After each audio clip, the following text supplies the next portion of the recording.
Bismillahirrahmanirrahim. Assalamualaikum warahmatullahi wabarakatuh. Alhamdulillahirabbil alamin wa bihi nasta'inu ala umuri dunya waddin. Wassalatu wassalamu ala asrofil anbiya wal mursalin wa ala alihi wa sahbihi ajmain. Rabbi shrah li sadri wa yassir li amri wahlul 'uqdatam min lisani yafqahu qawli. Shadaqallahul azim. Amma ba'du. Saudara-saudariku jamaah rahimakumullah dimanapun Anda berada. Alhamdulillah pada kesempatan kali ini kita masih diberikan kesempatan oleh Allah Subhanahu wa taala untuk bertemu. Dan semoga dalam pertemuan kali ini menjadikan iman kita semakin hari semakin baik, semakin meningkat. Pada kesempatan kali ini seperti biasanya kami akan menyampaikan sebuah bimbingan kerohanian, di mana bimbingan kerohanian ini mengajak hati manusia untuk mengesahkan Tuhan. Pada kesempatan kali ini kami akan mengangkat sebuah judul, yaitu naik turunnya sebuah iman. Yang namanya iman itu terkadang naik dan juga terkadang mengalami keturunan atau turun. Kalau boleh saya katakan seperti timbangan, kadang naik, kadang turun. Dan iman seperti ini itu artinya iman yang belum normal atau belum stabil.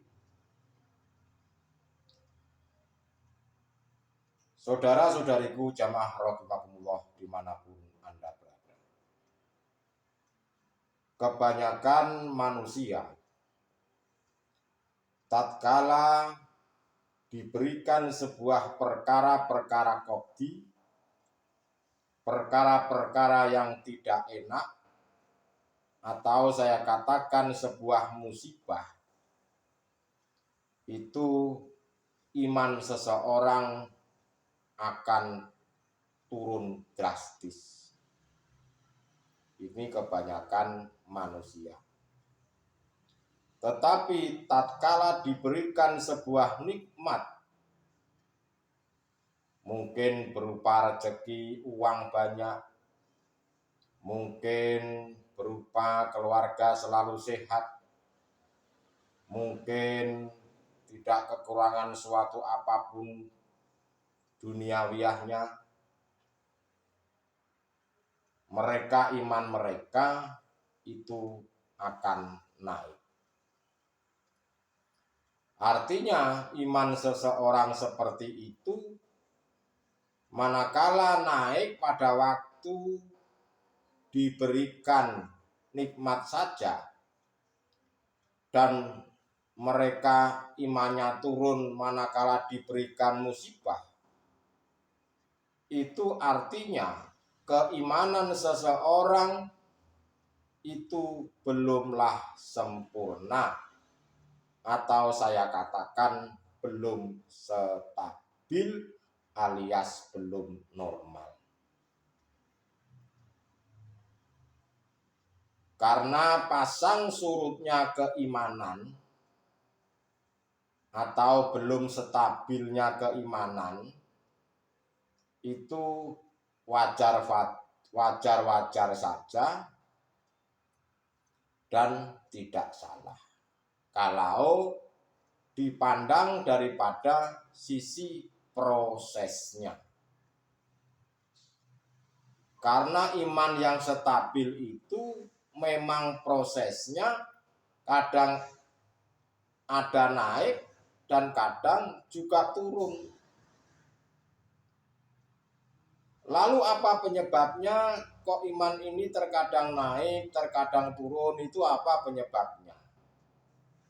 Penyebabnya adalah karena disebabkan oleh ketidakistiqomahan dalam melakukan hal tersebut.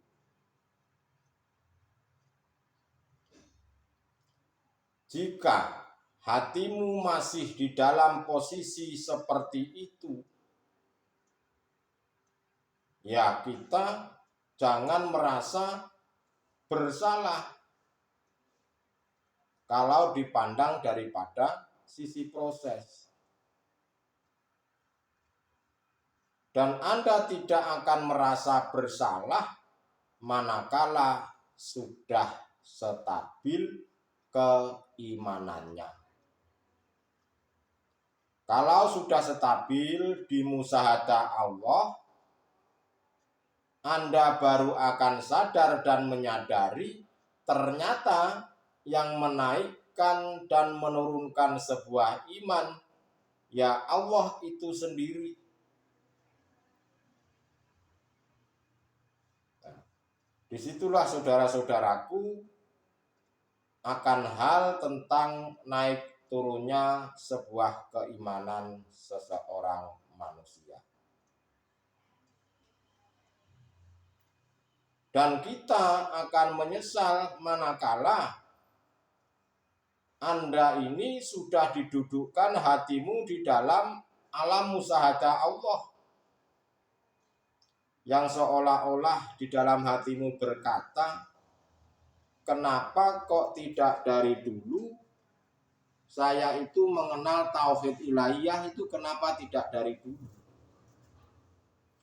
Kenapa kok tidak dari dulu saya mengenal ajaran hakikat menuju makrifat? Baru usia 70 kok baru mengenal. Sudah tua tidak kuat ibadah kok baru mengenal ilmu hakikat dan makrifat. Seolah-olah Anda ini menyesal di dalam hati seperti itu. Apakah hal itu salah? Tentu hal itu tidak salah, karena semuanya itu ada prosesnya dan semuanya itu adalah kehendaknya Allah Subhanahu wa Ta'ala. Untuk menuju iman yang stabil, itu pasti Allah akan mendatangkan berbagai macam perkara-perkara duniawiyah, mulai dari perkara yang teringan, perkara yang sedang-sedang saja, bahkan mengenai perkara-perkara yang terberat yang dihadapkan oleh Allah, pasti semuanya manusia ini akan mengalaminya. Pertanyaannya, apakah Anda siap menghadapi perkara-perkara yang dihadapkan oleh Allah itu? Karena yang namanya perkara-perkara yang dihadapkan oleh Allah itu bukan hanya yang enak-enak saja, tetapi perkara-perkara yang menurut sifat basariyah itu tidak enak. Contoh, biasanya saya ini gajian lancar. Biasanya saya ini dapat komisi setiap bulan. Kok saat ini kok seperti itu keadaannya? Bahkan tidak diberikan komisi oleh bos. Nah, jika hati kita masih belum mengenal betul-betul tentang Tuhan, maka pasti hati ini seolah-olah berada di dalam neraka.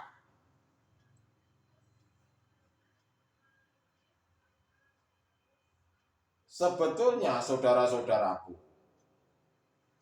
hal-hal yang seperti itu Allah mendatangkan terhadap kita sebagai hambanya itu semata-mata hanyalah untuk meningkatkan derajat kita di mata Allah, bukan derajat di mata manusia. Ngapain kalau hanya untuk manusia?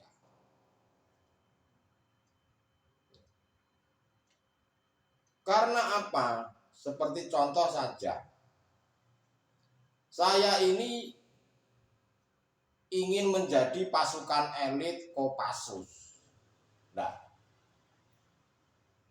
karena ingin memiliki korps Kopassus, pasukan khusus, tentu harus digembleng dulu.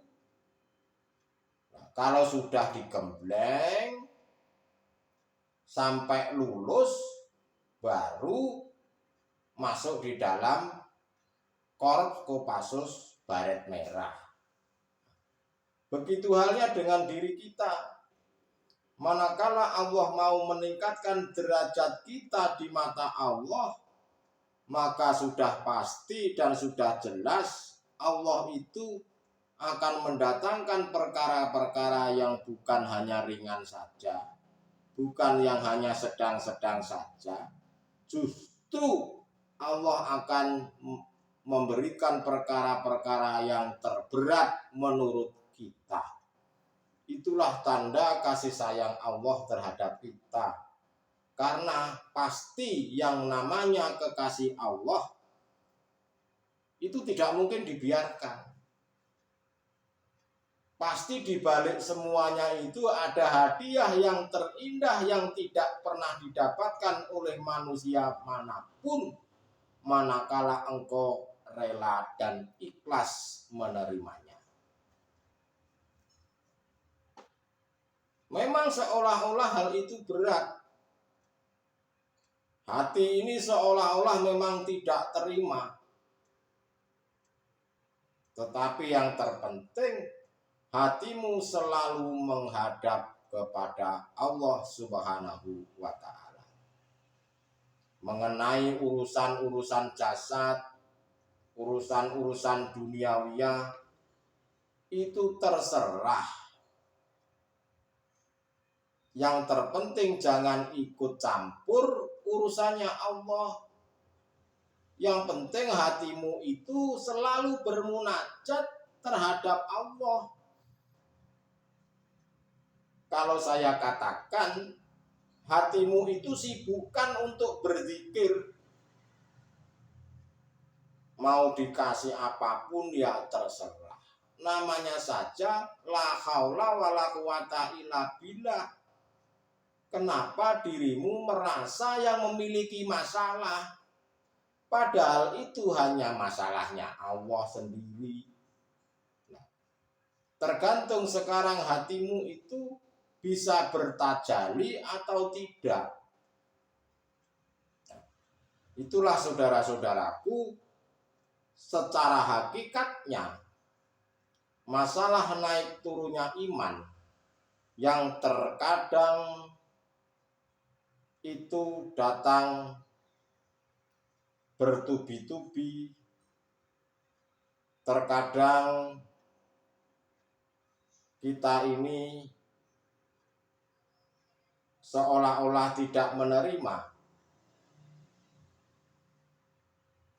Yang penting itu kita selalu menyibukkan hati kita untuk bermunajat pada Allah. Kalau diibaratkan, kalau boleh saya katakan secara hakikatnya, masalah naik turunnya iman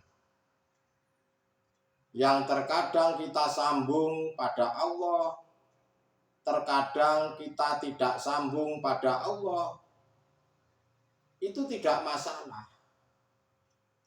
Karena memang itu sebuah proses menuju ke makom baqo. Sebelum di makom baqo, Allah itu memproses terlebih dahulu. Anda mau ditaruh di makom fana atau kamil, itu sudah pasti.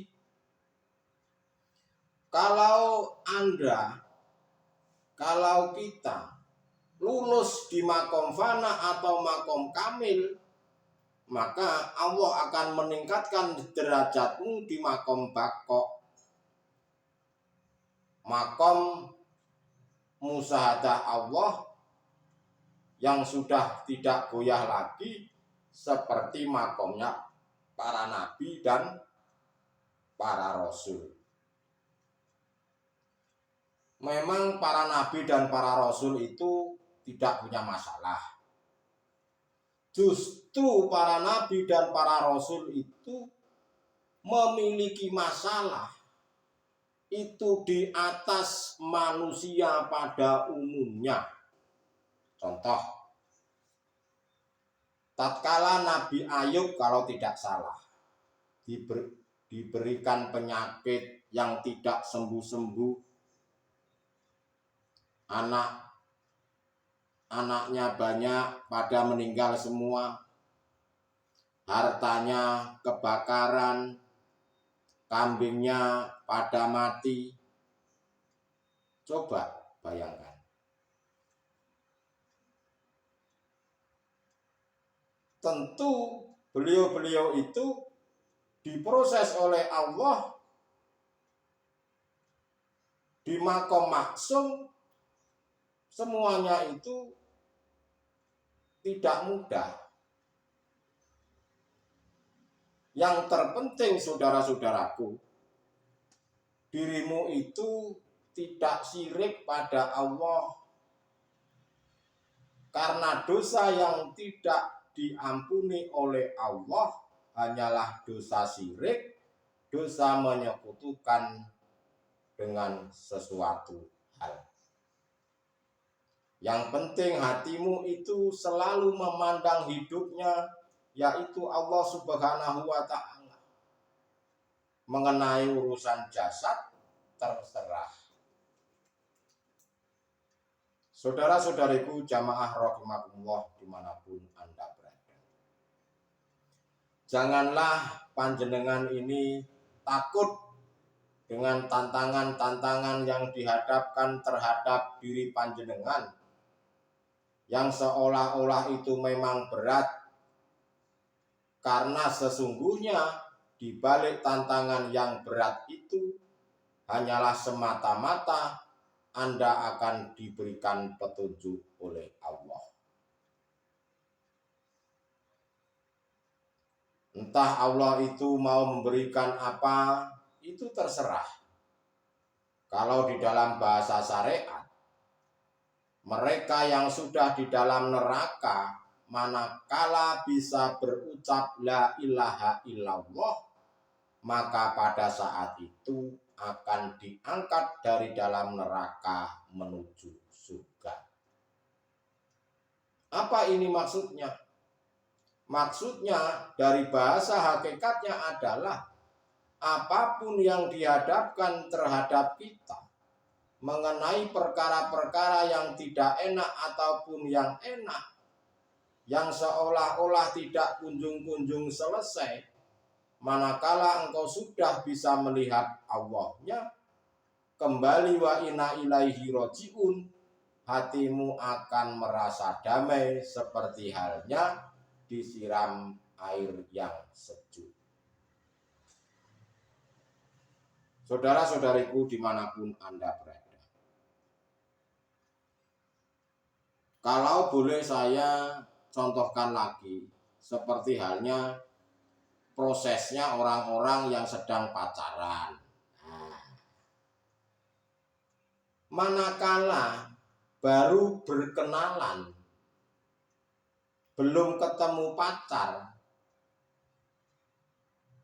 dan kita telah janjian di mana ya enaknya? Di Tugu Pahlawan Surabaya dah. Itu belum ketemu itu hati bergejolak, deg-deg plas, tidak menentu.